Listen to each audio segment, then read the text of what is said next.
So ఇవన్నీ చూస్తుంటే నిజంగానే ఏంటి సార్ అంటే ఇప్పుడు కాంగ్రెస్ పార్టీ బలం పుంజుకున్నట్ట మరి ఎందుకంటే 6 గ్యారెంటీల అంశాలు కూడా ఉన్నాయి. సో చాలా ఉన్నాయి. కాంగ్రెస్ పార్టీ ఆయన చూస్తే ఒక మంత్రి గారు, ముఖ్యమంత్రి గారు నా దగ్గర రూపాయి లేదని అంటున్నాడు. కానీ ఏంటి మరి నెక్స్ట్ ఏంటి పరిస్థితి ఎట్లా ఉంది? నా ఉద్దేశంలో లోకల్ బాడీ అనేది సహజంగా రూలింగ్ పార్టీకి అనుకూలంగా ఉంటుంది. అది అది మన అందరం అనుకూలం తెలుసు. చర్చించుకున్నాం. తర్వాత లోకల్ బాడీలో గెలిచేవాడు ఇంతకుముందు అన్నట్టు మన దయాకర్ రావు లాగా అక్కడ ఉన్న స్థానికంగా గెలిచే అభ్యర్థి ప్రతి ఇంటికి పోతాడు, ప్రతి వాడిని గుర్తుపడతాడు. కొంత వాళ్ళది కూడా ఇన్ఫ్లుయెన్స్ యాడ్ అవుతుంది. అతన్ని కూడా పరిచయం. అదే జనరల్ ఎలక్షన్ వస్తే ఒక వేవ్, ఓ పార్టీ టికెట్ ఇస్తే ఆ ఎంపీ ఎమ్మెల్యే ఊళ్ళలో జనాలు తెలవాల్సిన అవసరం ఉండదు. జస్ట్ లైక్ దట్ ఒక వేవ్ లాగా ఓటింగ్ చేస్తారు. ఇప్పుడు మీకు అంతకుముందు బీజేపీకి 8 ఎమ్మెల్యే వస్తే వాళ్ళకి మహా అయితే ఒకటి కావాలి ఎంపీ, 8 వచ్చి ఎట్లా వచ్చి 3 అక్కడ పోయారు కదా. 3 లోకల్ ఫ్యాక్టరీస్ పక్క పెట్టి సెంటర్ ఆఫ్ అట్రాక్షన్ అది సెంటర్ ఆఫ్ అట్రాక్షన్కి వెళ్ళిపోయారు. 8 వచ్చినాయి ఒక్కసారి వాళ్ళకి. సో కాంగ్రెస్ కానీ అనుకోకుండా తగ్గాయి. 12 రావాలనుకుంటే 8కి వచ్చేసారు. అంతకుముందు అధికారంలోకి వచ్చిన వాళ్ళు మాది 100% డబుల్ డిజిట్ అన్నాడు సీఎం ప్రతి వాడు, రాలేదు, 8కి ఆగిపోయారు. ఏంది కారణం అంటే మీరు అందువల్ల ఈ ఓటింగ్ ప్యాటర్న్ కానీ దీని రిజల్ట్స్ కానీ రేపు రాబోయేటువంటి జనరల్ ఎలక్షన్స్ మీద ఇన్ఫ్లుయెన్స్ చూపెట్టవు. కాస్త కూస ఉంటుంది కాదని నేను, కానీ అక్కడికి వచ్చేవరకల్లా మీకు చాలా తేడా ఉంటుంది. ఎమ్మెల్యే కానీ మళ్ళీ ఎమ్మెల్యే నుంచి మళ్ళీ ఎంపీకి కానీ దానికి తేడా ఉంటుంది. సో నా ఉద్దేశంలో కాంగ్రెస్ ఏదో బ్రహ్మాండం గెలిచిపోయామని టపాకాయలు కాల్చుకుంటే నడవదు. మీరన్న మిగిలిన హామీలు కూడా వాళ్ళు నెరవేర్చాల్సిన పరిస్థితి అప్పటికి వస్తుంది.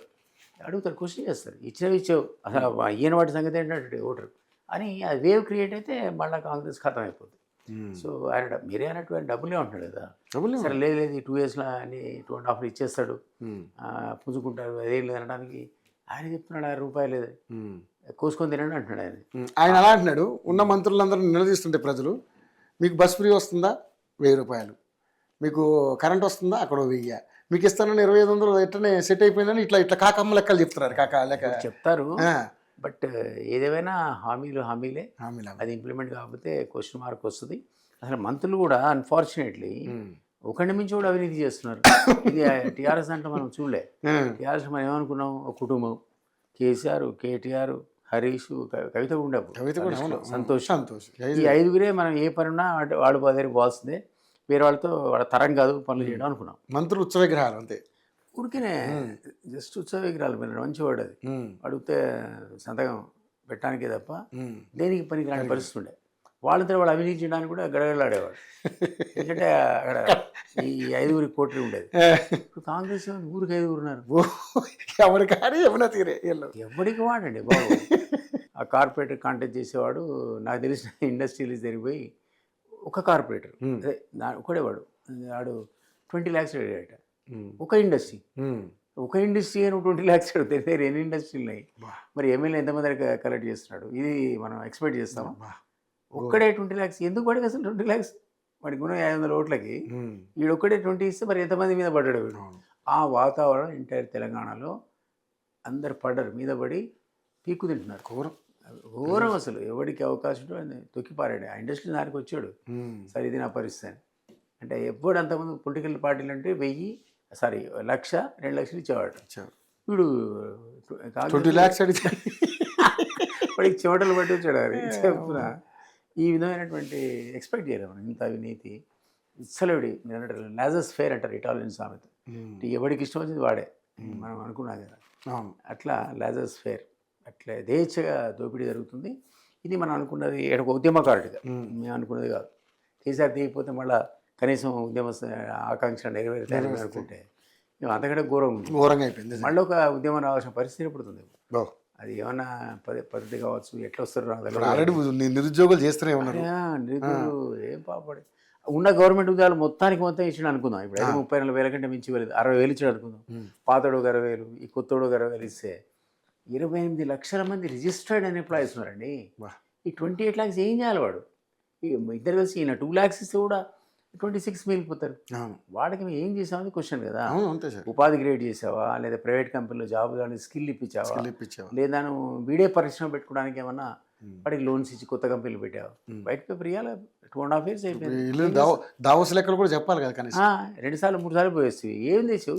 ఆ కంపెనీ ఏంది, వాడి పెట్టుబడి ఏంది, మన ఉద్యోగాలు ఏంటది? నీ ఎదురు కూడా ఇక్కడ ఎవడైతే ప్రభుత్వ సాయం తీసుకొని ట్యాక్స్ విషయం తీసుకుంటాడో అట్లాంటి పరిశ్రమల్లో కంపల్సరీగా 95% స్థానికులకి ఉద్యోగాలు అని పెట్టాడు కండిషన్. ఎందుకంటే నువ్వు రిలీఫ్ తీసుకుంటున్నావు కదా, ఆ జోన్లో పోతున్నావు.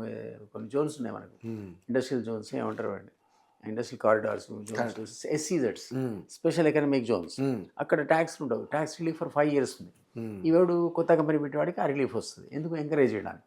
ఎన్ని పెట్టావు పోయి, ఎన్ని అది చెప్తే మనం సంతోషిస్తాం. మీరు అన్నట్టు మళ్ళీ వాళ్ళు సీరియస్ ఉన్నారంటే ఎందుకుంటే 26 లక్షల మంది వాడు నీ మీద పడ్డారు, చచ్చేవే. అంతే కదా, రేపు రాబోయే ఎలక్షన్లో వాడు ఖచ్చితంగా వ్యతిరేకంగా చేస్తాడు. మొన్న కేసీఆర్ దించడానికి తిరిగారు, కేసీఆర్ మస్తు తిరిగారు, ఇప్పుడు నెక్స్ట్ నేను దించడానికి తిరుగుతారు. అంత ఎందుకు సార్? ఇప్పుడు ఇంకొక చిన్న పాయింట్తో మనం ముగించేద్దాం. ఇప్పుడు ఏదైతే మునుగోడులో పోటీ చేసినటువంటి మునుగోడు ఎమ్మెల్యే, ఇప్పుడు ఎవరైతే కాంగ్రెస్ ఎమ్మెల్యే ఉన్నారో, ఎవరు మన రాజగోపాల్ రెడ్డి గారు, ఇప్పుడు ముఖ్యమంత్రికి ఆయనకు కోల్డ్ వార్ అయితే, కోల్డ్ వార్ కాదు బాహాటంగానే వార్ నడుస్తుంది. నిన్న ఓపెన్ స్టేట్మెంట్ ఇచ్చాడు, అదే మంత్రి పదవి ఇస్తే ఇచ్చాడు, అయితే మనమే ముఖ్యమంత్రి ఏదో అన్నాడు. అసలు నాకు అర్థం కాలేదు సార్. నాకు ఎగ్జాక్ట్ 1 month కింద నా టూర్లో ఈ స్టేట్మెంట్ క్లాక్ టవర్ నల్గొండలో ఇచ్చా. ఆయన సామాన్యుడు కాదు, ఊరుకోడు. అయితే మంత్రి పదవి ఇస్తే కాముకుంటాడు. నువ్వు అన్నం తీస్తావా పెడతావా అది వేరే విషయం. నువ్వు పెట్టలే అనుకో ఆయన చిచ్చు పెడతాడన్న సేమ్ స్టేట్మెంట్ వచ్చింది. ఎక్స్పెక్ట్ చేసాం అంతా వాళ్ళు చర్చ పెట్టారు కొన్ని ఛానల్లో. అసలు చర్చ పెట్టడం కాదు సార్, నేను ఈ క్వశ్చన్ ఎస్పెషల్ మిమ్మల్ని అడగడానికి వీళ్ళు రమ్మన్నది ఎందుకు కానీ అంటే, ఇప్పుడు రాజగోపాల్ రెడ్డి ఆయనకు ఒక కొరకరాని కొయ్యగానో లేకపోతే పక్కలో బిల్డింగ్ గానో తయారయ్యడానికి ఇది నిదర్శనం. ఆయన డైరెక్ట్ గా అంటున్నాడు ఇంకా మంత్రి పదవి ఇస్తే ఇచ్చాడు, లేదంటే మనమే ముఖ్యమంత్రి. ఏ స్టేట్మెంట్ సార్? అందుకనే ఇంకోటి 10.5 ఏళ్ళు ఆయన ముఖ్యమంత్రిగా ఉంటానని అన్న మా దానికి అన్నాడు, నేనే మళ్ళా ముఖ్యమంత్రి అన్నాడు. ఇంకా ఎక్స్ట్రా వస్తుంది నాకు అన్నాడు. ఏది మీరన్నా జమిలీ ఎలక్షన్స్ వస్తే టర్మ్ నాది ఇంకో 6 నెలలు ఎక్కువ పెరుగుద్ది అన్నాడు. వీళ్ళు ఎంజాయ్ దట్ ఆల్సో 10.5 అన్నాడు. అట్లాంటిది ఇది తెల్లారి స్టేట్మెంట్ ఇచ్చాడు అయితే మనకే ముఖ్యమంత్రి లాక్కోవచ్చు అన్నాడు. ఎందుకని అంటే మరి ఊరికే అన్నాడు కదా, ఒక 10 మందితో 20 మందితో ఎమ్మెల్యేలతో మాట్లాడితే ఆ రియాక్షన్ అదే మరి సమ్ కైండ్ ఆఫ్ థింగ్ ఇది జరుగుతుంది. రాంగ్ అనొద్దు మన దానికి, జరుగుతుంది. నిప్పులేంది అయితే రాదు కదా, ఎక్కడ అంటించాడు. అది ఫస్ట్ ఆయన స్టేట్మెంట్లోనే వచ్చింది. అందువల్ల నా ఉద్దేశంలో వాళ్ళు ఎక్స్పాన్షన్ పెట్టుకుంటే మరి వెంకటరెడ్డి తీసేసి నాకు ఇస్తారేమో అని అనుకుంటున్నా. ఆయనకి ఏదైనా పెద్ద పోస్టింగ్ ఎక్కడైనా పార్టీ పరంగానో అదో ఇచ్చేసి కొంత మార్పులు జరగచ్చు ఈ ఈక్వేషన్స్ వల్ల.